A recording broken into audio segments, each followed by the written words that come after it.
के समान शीसे सरिस सासम कहाए उपमा, होते इसके चार अंग और यही कहाए उपमा। हाँ हाँ, यही कहाए उपमा।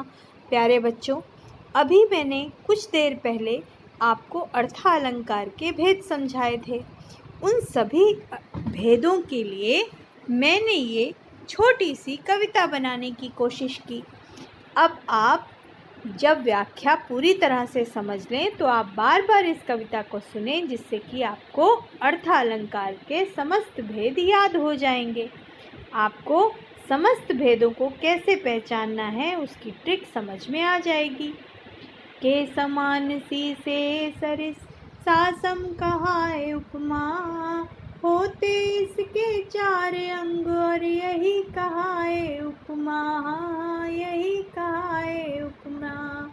जिस वस्तु प्राणी की समानता होती है, वही उपमेय कहलाता। उपमा का है अंग कहलाता। उपमा का है अंग कहलाता। उपमेय से जिसकी तुलना हो उपमान कहलाता है। उपमा अलंकार का दूसरा अंग ये कहलाता है। तुलना करने वाले शब्द ही वाचक हैं कहलाते। तुलना करने वाले शब्द ही वाचक हैं कहलाते। समान जैसे सासी समान सरिस वे कहलाते।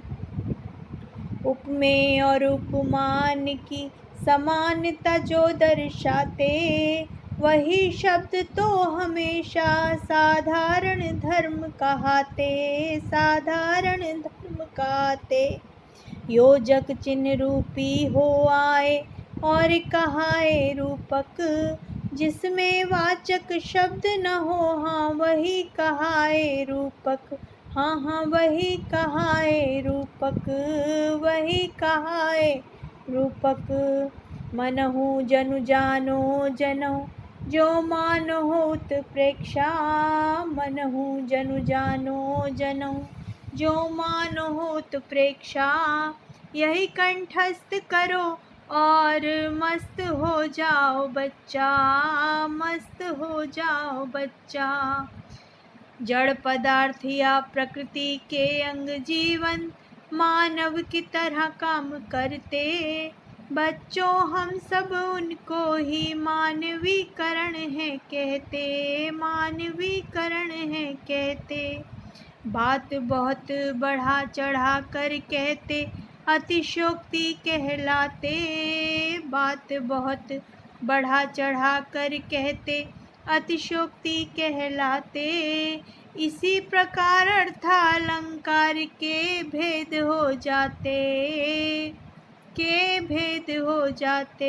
अर्थात अर्थालंकार के 5 भेद उपमा, रूपक, उत्प्रेक्षा, मानवीकरण और अतिशयोक्ति अलंकार आपको इस कविता के माध्यम से मैंने समझाने का प्रयास किया है।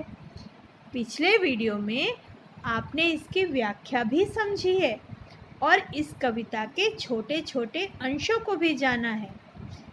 आपको यदि